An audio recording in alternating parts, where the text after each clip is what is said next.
Inconsistent Arsenal show their cup team personality once again. This is my match reaction to Arsenal 1, Fulham 1. This is Kringle Talks Football. My name is Chris Kringle. Before you go any further, as usual, follow me on my YouTube journey. Subscribe to the channel, hit the notification button. Every time I upload a video, you'll be notified. Follow me on Twitter at MrCJWright and my podcast journey as well. Get me to 100 subscribers. This is the road to 100 subscribers. Get me 100 likes as well. Get me 1 like, 10 likes. Just get me some likes. Sod it. Rundown as usual, the lineup, the game itself, good bad performances, what it means going forward, closing, and yeah. Wow, what can we talk about? Let's get into it. So the lineups are on the screen now, and Arteta rotated relatively heavily. I don't know, 5 changes he made. Matt Ryan came in for Bernd, Leno. Bellerin came back in at right back. Gabriel came in for Mari. Elneny came in for Thomas Partey, and Martinelli came back into the squad for Nicolas Pepe. So it's on the screen, as I said. On paper, it's still a side that should beat Fulham, regardless. But the heavy rotation, the fact that we took Mari out, bringing Gabriel in, considering how well Mari's played in recent weeks, can throw a little bit in terms of the confidence and the continuity. But I thought we started really well. The opening 10-15 minutes, or 10 minutes should I say, we technically could have scored 2 goals. Martinelli, after 30 seconds, managed to get in behind with a beautiful little dink over by Lacazette. Martinelli himself tried to sort of do like a volley dink over Areola, and the ball went just wide. And then literally a couple minutes later, I think it was 5 minutes later, Smith-Rowe broke down the right-hand side, cut the ball back, and Ceballos was running onto the ball. Should have just left it for Ceballos, but Saka sort of Martinelli took the ball off Ceballos' toe, and sort of on the turn shot forced a decent save from Areola. And then for the rest of that first half, Fulham grew into the game a little bit more. They were having a bit more possession. They didn't really make any chances, create any shots. They had one shot which I think ricocheted off of Gabriel and then Holding and went just wide. You know, it upended Matt Ryan a little bit. And sod's law for him, it would have been conceding against Villa the way he did, and then conceding that goal, if he'd have conceded it, would have been so unfortunate. And then literally 39th minute, Arsenal played the ball down the left-hand side. I think it was Martinelli whipped the ball in. It might have been Tobias. Lacazette sort of dinked the ball onwards to Saka, who played the ball out to Hector Bellerin. First time crossing to the box, and Danny Ceballos went at the back post, headed it back across goal into the back of the net, and it was brilliant. It was a lovely goal, to be fair. His first in the Premier League this season, and I think it was first actually in the Premier League. And we were really excited, obviously everything, and then VAR, as usual, when it comes to Arsenal, intervened. And I think because Saka's toe was about that much offside, I think he wore size 10 boots as opposed to 9.5. Alan Smith said he should have cut his toenails. His toenails don't really come externally outside his boot, so that wouldn't have made much difference. But it was ruled offside. It was literally the finest of margins, and until Arsene Wenger's law comes into football and VAR, it will be the offside rule, should I say. It's just killing the game, really. The law that Wenger wants to introduce, for those that don't know, I'm going to put it on the screen. A player should be judged offside only if any part of his body with which he can score a goal is past the last defender. So Saka's goal would have been offside because he can score with his head, he can score with his chest, he can score with his knee. And it was such a damning blow. And then literally, I think 5 minutes later, we put the ball back into the net again, and Smith-Rowe played the ball across. Martinelli then played it back across. Anderson hit into his own net, and it was ruled offside. Smith-Rowe was very offside at this point. So we're into half time, 0-0. I haven't got the stats up on the screen, unfortunately, from half time, because I had stuff to do at work and at my house, with my child, so I couldn't get to the half time stats. But going into the second half, I'll be honest with you, second half was really poor from Arsenal. We didn't really create enough chances. We weren't really putting the foot on the gas at all. And it showed on the 59th minute. Fulham went through. Lemina played the ball through, I think, and it was cut out by Gabriel. Lemina then dived.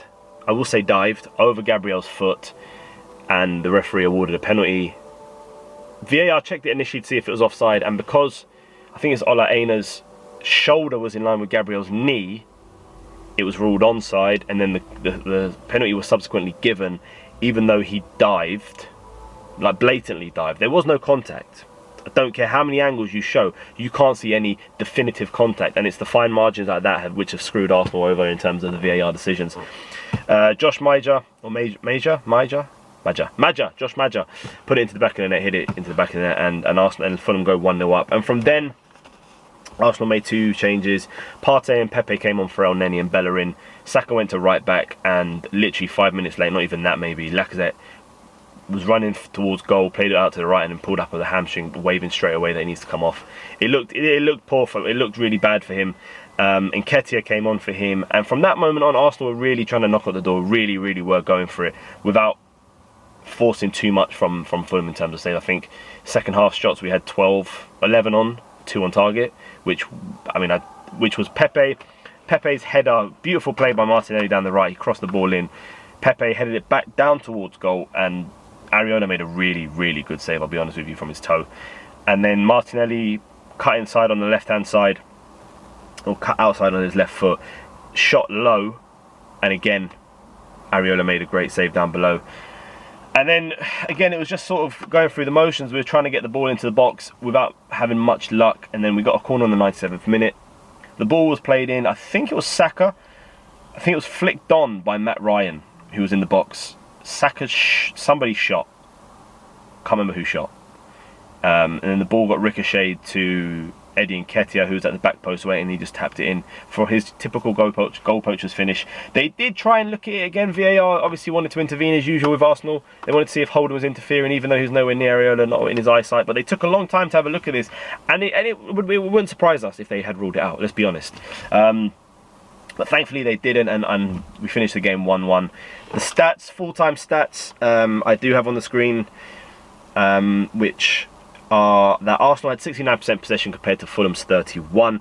Total shots, Arsenal 18, Fulham 3, which included their penalty. We had 5 on target according to their 1, which was their penalty.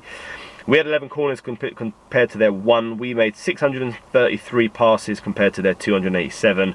557 completed with a pass completion rate of 88%. They made 213 completed passes, pass completion rate of 74. We put the ball into the box a lot. We made 30 crosses into the box compared to their 6. 801 touches compared to their 448. And clearances, they made 30 clearances. So it looked like every one of our crosses, they cleared somehow. So, to be fair, every one of their crosses we cleared. We cleared 6, they crossed 6, we cleared.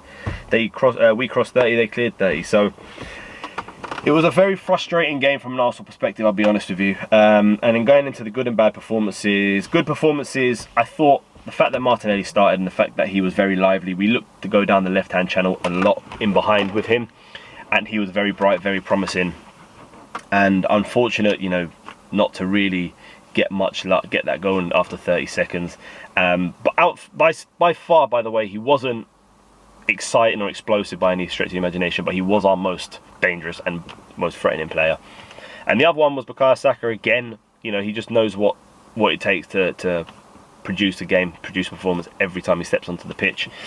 And it was really only those two. I thought Dani Ceballos had a very decent game, I will be honest with you. I did think he had a good game. He was making things tick. He did have his odd moment where he just kept the ball for too long and couldn't release it at all. And bad performances, again, it's like this one I had a few weeks back with Gabriel. I thought up until that point he was fine. He made every tackle available he needed to. He was clearing his lines when he needed to, and then he just done that, which, like I said, it was a dive. The penalty was a dive. I'm not changing my opinion on that, but he gave the referee the opportunity to give the penalty. That's what you don't do. If it hadn't have been given as a penalty and then VAR reviewed it, it wouldn't have been given as a penalty. That's the fine margins that we keep facing at Arsenal with our silly mistakes. And like I said, what it means going forward, we missed the opportunity against a really poor Fulham side, it must be said, to close the gap on the European places, to close the gap to Everton, who we then play on Friday, and also to Tottenham. It's an uphill struggle, and it just seems right now, the more and more you look at it, that the European position and the semi-final and the final potentially for the Europa League is what is going to define our season at all. And obviously the fact that Lacazette now has gone off injured today, and we don't know the extent of it. Hopefully Aubameyang's back for Friday's game. If not, you've got a bench of Bellerin on the bench with Nketiah starting, and yeah, Nketiah scored today, but I'll be honest with you, he didn't do a lot of work before that. He didn't do a lot to really push me into thinking that this is the right opportunity for him to play. But the closing, like I said, you know, why Arteta decided to take Murray out of the squad and put Gabriel in. Maybe Murray wasn't fit enough from the game in the Europa League game. Who knows? But sort of how the game went, we had 69, 70, nearly 70% possession. We had a lot more of the ball. Players who might not have been 100.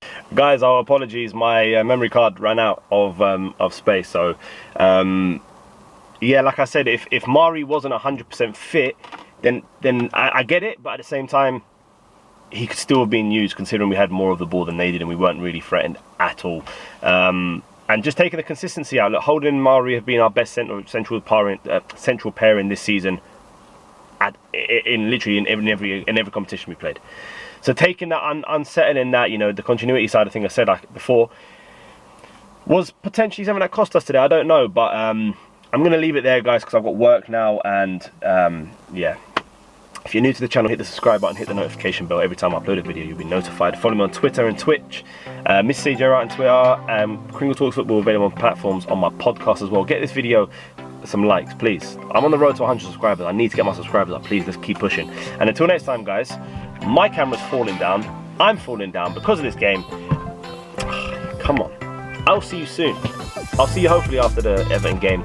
I'll try and do a preview if I can. If not, I'll speak to you after it. Until next time, guys, take care.